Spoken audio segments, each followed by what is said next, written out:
Il y avait des jours où les gens venaient à lui. Et puis il y avait des jours comme celui-là. La foule était dense autour du lac, le genre de foule qui s'accumule avant qu'on comprenne pourquoi, par rumeur, par contagion, par cette façon qu'ont les attroupements de se former là où quelque chose semble se passer. Ils avaient traversé le lac depuis l'autre rive et la foule les attendait déjà sur la berge. On avait eu le temps de faire le tour. Pierre vit l'homme en premier. Il le reconnut à sa façon de se tenir, pas la façon des gens ordinaires qui attendent dans une foule, pas la façon des malades ou des curieux. La façon d'un homme qui a une autorité et qui ne l'a pas utilisée pour passer devant les autres. Un homme qui attend son tour alors qu'il n'a pas l'habitude d'attendre son tour, ça se voit, ce genre d'effort, ça coûte quelque chose de visible. Il s'appelait Jaïr. Chef de synagogue, un titre, une charge, une position dans la hiérarchie locale que tout le monde à Capharnaüm connaissait. L'homme qui ouvre la synagogue le sabbat, qui désigne les lecteurs, qui maintient l'ordre des prières. Un notable, dans le sens précis du terme, quelqu'un qu'on note, qu'on remarque, qu'on salue en premier. Il attendit que la foule s'écarte légèrement. Il s'approcha. Et là il fit quelque chose que Pierre, qui regardait, ne s'attendait pas à voir faire par un homme de cette position. Il tomba à ses pieds. Pas un genou à terre avec dignité, vraiment tombé, les deux genoux dans la poussière du bord du lac, les mains à plat sur le sol, la tête baissée. Comme quelqu'un qui a laissé tomber tout ce qu'il portait parce que ses bras ne pouvaient plus tenir. La foule autour vit ça. Les gens qui connaissaient Jaïr virent ça. Pierre vit ça. Il dit, la tête encore baissée, ma petite fille est à l'agonie. Elle a 12 ans. Viens poser les mains sur elle pour qu'elle soit sauvée et qu'elle vive. Sa voix ne tremblait pas. C'était peut-être ça le plus difficile à regarder, la maîtrise d'un homme qui a dépensé toute son énergie à ne pas s'effondrer et qui n'a plus rien en réserve pour ce qui vient après le contrôle. Il le releva. Pas avec des mots, avec un geste, une main tendue. Il dit, allons-y. Ils partirent dans la foule. La foule suivit, évidemment, la foule suit toujours, c'est sa nature, c'est ce qu'elle fait. Pierre et quelques autres ouvrirent le passage comme ils purent, en se glissant, en poussant légèrement, en disant des choses qui n'étaient pas entendues. Jaïr marchait à côté de lui, les épaules rentrées, les yeux fixés sur la direction à prendre, la posture d'un homme qui compte les secondes. C'est dans cette foule-là qu'elle était. Elle avait 12 ans de maladie dans le corps. 12 ans de saignement qui ne s'arrêtaient pas, qui la vidaient lentement, qui la rendaient impure selon la loi, impure, c'est-à-dire intouchable, c'est-à-dire exclue du temple, exclue des rassemblements, exclue du tissu ordinaire de la vie sociale. 12 ans. Elle avait l'âge de la fille de Jaïr en année de maladie. Elle avait dépensé tout ce qu'elle avait en médecin, et elle allait de mal en pis, une précision qui ne flatte pas les médecins. Elle était dans la foule ce matin-là. Elle n'aurait pas dû être là, la loi disait qu'elle ne devait pas être parmi les gens, elle contaminait par le contact. Elle y était quand même.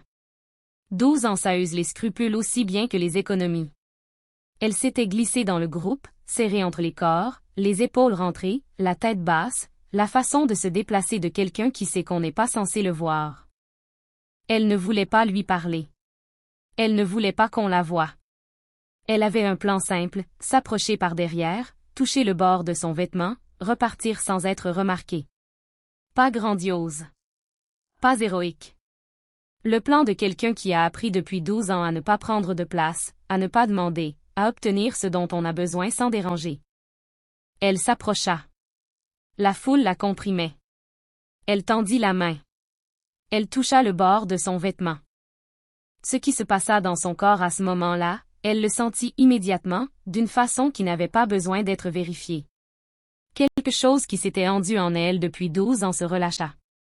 Pas progressivement, d'un coup. Comme une eau qui cesse de couler. Elle s'arrêta dans la foule. Elle resta immobile, les yeux fermés, la main encore tendue. Il s'arrêta aussi. Les gens autour de lui continuèrent à avancer d'un pas puis s'arrêtèrent parce qu'il s'était arrêté. Jaïr à côté de lui s'arrêta, son regard alla de lui vers la direction de sa maison et retour, avec l'impatience contenue de quelqu'un qui compte les secondes depuis le début. Il dit, « Qui m'a touché ?» Pierre ouvrit la bouche. Pierre avait une façon d'ouvrir la bouche qui précédait toujours de 2 secondes une remarque qu'on n'avait pas demandée. Il dit, la foule te presse de partout et tu demandes qui t'a touché? Il ne regardait pas Pierre.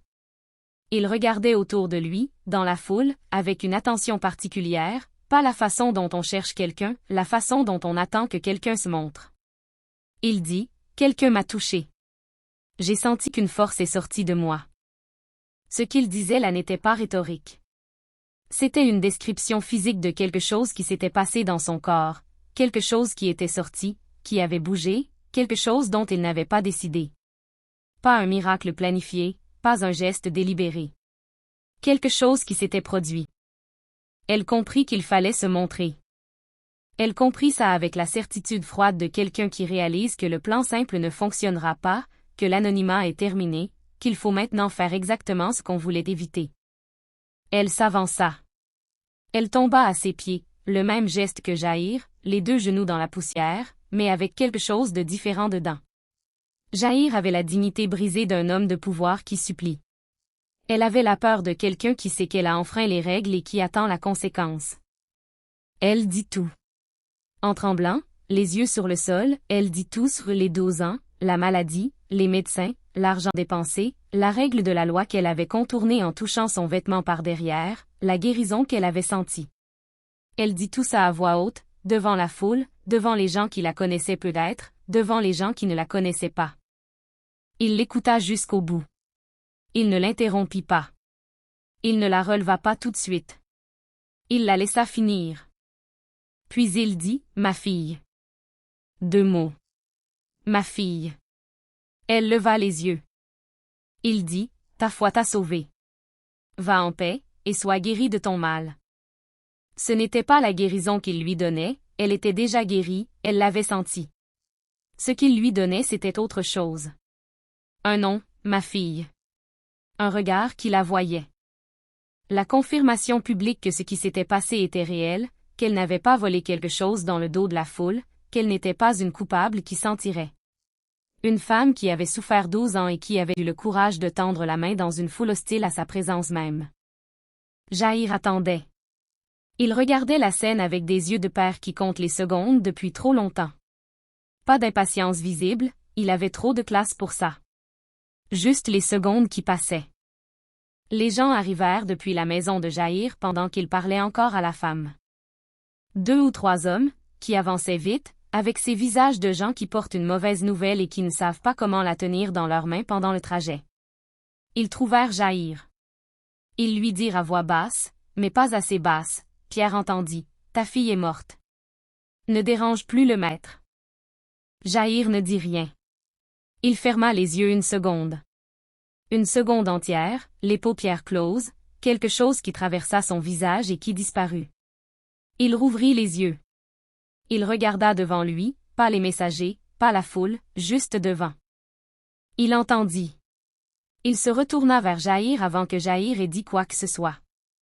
Il dit, et sa voix était différente de ce qu'elle était avec la femme, plus directe, plus immédiate, le ton de quelqu'un qui sait qu'on n'a pas de temps, ne crains pas, crois seulement. 4 mots. Ne crains pas, crois seulement. Pas d'explication, pas de promesses détaillées, pas de théologie.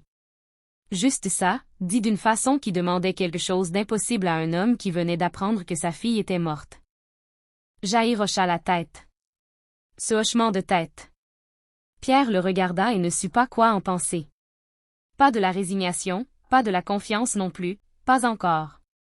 Quelque chose d'intermédiaire, quelque chose comme la décision de continuer à marcher quand on ne sait plus si marcher sert à quelque chose. Il fit un geste à la foule, elle ne suivrait pas. Juste Pierre, Jacques et Jean. Les parents de l'enfant. Personne d'autre. Ils marchèrent vers la maison de Jaïr. On entendait la maison avant de la voir. Le bruit du deuil, pas des pleurs discrets, le deuil comme il se pratiquait, avec des pleureuses professionnelles qui faisaient leur travail, qui gémissaient et se frappaient la poitrine avec l'efficacité de gens qui savent comment ça se fait. Des voisins qui pleuraient aussi, moins professionnellement mais tout aussi fort. Le bruit du chagrin collectif, amplifié, théâtralisé, réel quand même sous la théâtralisation. Il entra dans la cour. Les gens le virent. Quelqu'un dit son nom. Le bruit continua.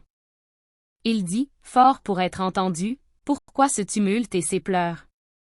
L'enfant n'est pas morte. Elle dort. Le bruit s'arrêta. Puis reprit différemment, des rires. Des rires de gens qui viennent d'entendre quelque chose d'absurde, des rires de ceux qui savent, qui ont vu le corps, qui ont vérifié, qui n'ont aucun doute sur ce qu'ils ont vu. Pas de la méchanceté dans ces rires, de l'incrédulité ordinaire face à une affirmation impossible. Il ne répondit pas aux rires. Il fit sortir tout le monde de la maison, avec des gestes, des mots brefs, une autorité qui n'avait pas besoin de se justifier. Les pleureuses partirent, légèrement vexées. Les voisins partirent. La cour se vida. Il entra avec les parents et les 3 disciples. La pièce était petite, sombre. L'enfant était allongé sur une natte, les bras le long du corps, la façon dont les gens mettent les morts. Elle avait 12 ans. Son visage était calme, la façon dont les visages deviennent calmes quand ils n'ont plus à faire quoi que ce soit. La mère de l'enfant était debout contre le mur. Elle ne pleurait plus, elle avait dépensé ses pleurs, ou elle les avait mis en attente, ou quelque chose dans la façon dont il était entré dans cette pièce lui avait dit d'attendre. Elle regardait. Il s'approcha de l'enfant. Il s'accroupit. Il prit sa main, la main froide d'une petite fille de 12 ans dans sa main à lui.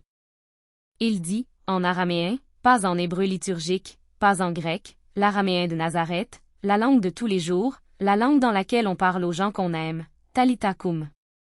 Petite fille, lève-toi. Un silence. Le genre de silence où on retient sa respiration sans décider de le faire.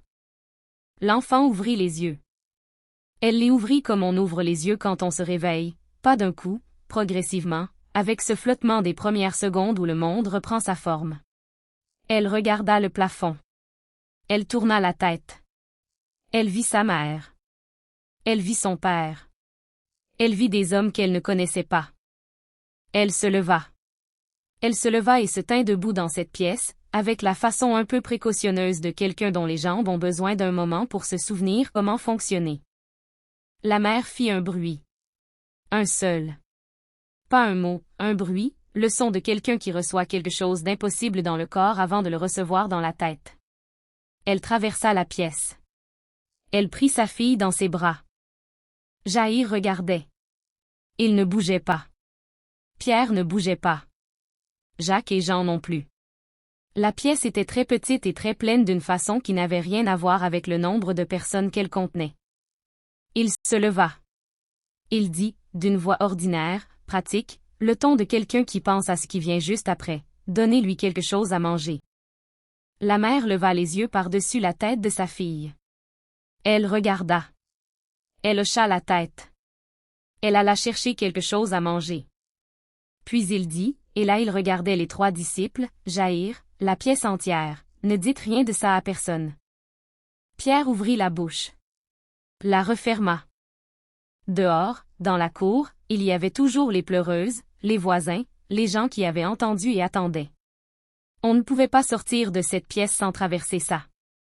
L'enfant allait manger. Elle allait parler. Elle allait marcher dans la cour. Le secret avait duré le temps qu'il fallait pour être dit. Il le savait. Il leur dit quand même de ne rien dire.